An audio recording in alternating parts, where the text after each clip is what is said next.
contingencies around the world today. Now in the 21st century, it's no longer two nations trying to one-up one another for national pride or strategic advantage. That doesn't form the backdrop for the next space age. And as I said, I don't have a crystal ball, but we do see a future national security environment that is far more uncertain, far more complex, and far more changing than ever before. Last November, Joint Forces Command published an intriguing document called the Joint Operating Environment. And that document gives a perspective on future trends, shocks, context, implications for us as we look to the future, kind of like the discussion in the last panel. It clearly states that no one can predict the future, but it lays out some considerations for us as we try to go to the future. Much of what we have known of crisis and conflict over the ages will be the same. Von Clausewitz would recognize it in some cases, but much will be different. Let me quote this document for a moment because I think this is important. Here's where the quote starts. The next quarter century will challenge U.S. joint forces with threats and opportunities ranging from regular and irregular wars in remote lands to relief and reconstruction in crisis zones to sustained engagement in the global commons, unquote. Now that last part in particular caught my eye when that document came to Air Force Space Command a couple of months ago, because the global commons certainly includes space and cyberspace, and maybe as we look to the future, will be dominated by space and cyberspace. It goes on to say that the causes of conflict will vary. Enemy capabilities will range from precision-guided, long-range strike weapons to suicide vests. And the threat of mass destruction will expand. Significantly, it also says, and I'll quote, "It is impossible to predict precisely how challenges will emerge and what form they might take." We already see challenges in space, and we see them equally in cyberspace.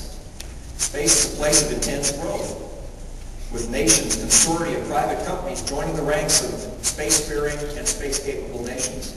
Space capabilities are becoming more accessible to people all over the world. We see an increase in the demand for space capabilities. As the technologies for space have advanced, we have also seen a rapid increase in the accessibility of those services and in the accessibility to cyberspace. And of course, cyberspace is where all the operations that support our daily lives reside.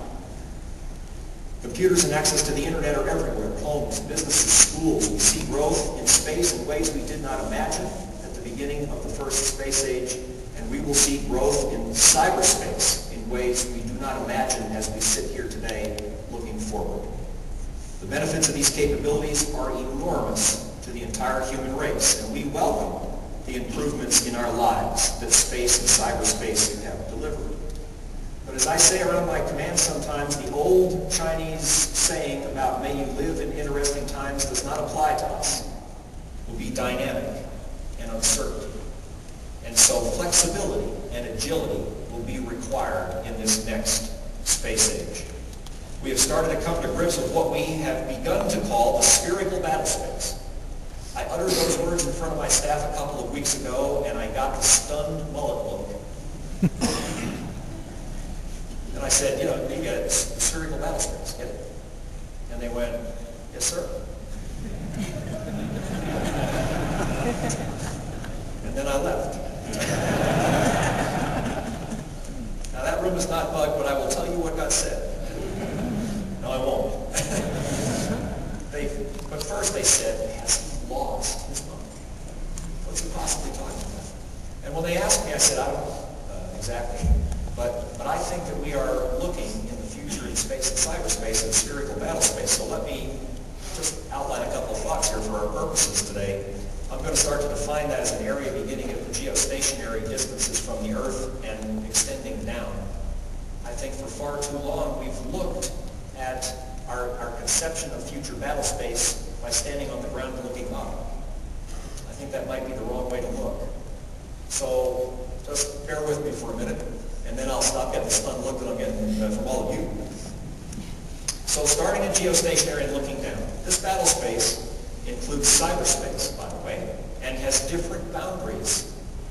It's a about boundaries between Kehler and Bernoulli. It's about legal boundaries. It's about moral boundaries. It's about other boundaries that act in those domains and in that battle space that we will have to contend with.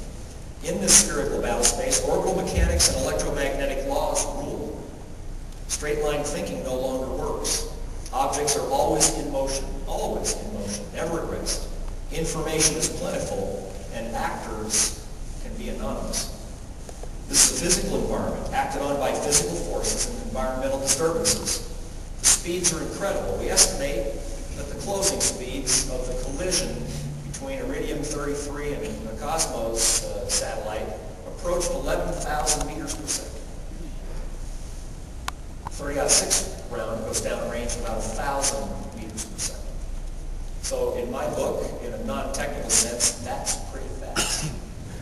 That's a technical phrase describing those types of closure speeds. Time and distance, therefore, in this battle space have completely different meanings. Now this presents us a challenging problem set. We do not have the luxury of simplifying the problem by focusing on one geographic part of the Earth at a time. The spherical battle space is constantly changing as on-orbit objects transverse across a volume that is 6,000 times greater than the airspace of the Earth below. In the next space age, we must completely understand the domains of space and cyberspace. We're going to have to properly integrate the two, something that will fall on the shoulders of Air Force Space Command.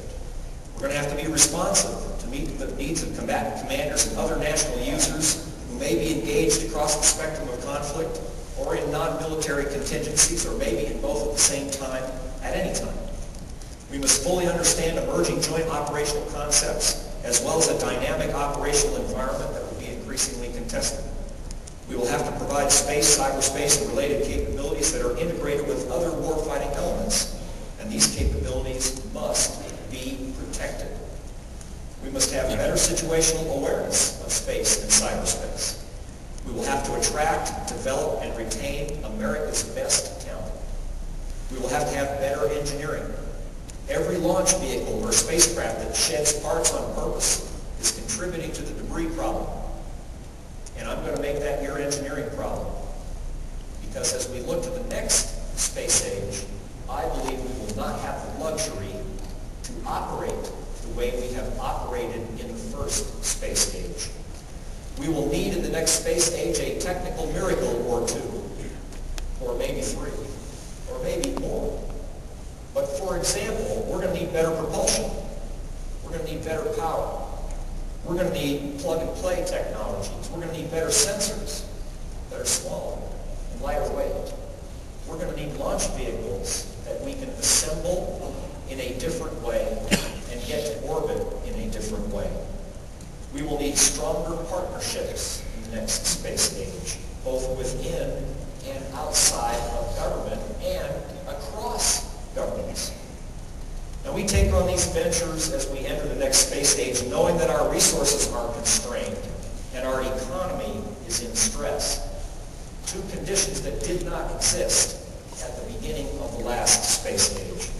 The cost of new weapons programs has significantly increased, while the share of the federal budget dedicated to defense spending may decrease. Sustaining and developing the future force will be challenged by fiscal realities that we must acknowledge and overcome. The sky will not be unlimited in terms of our fiscal considerations as we enter this next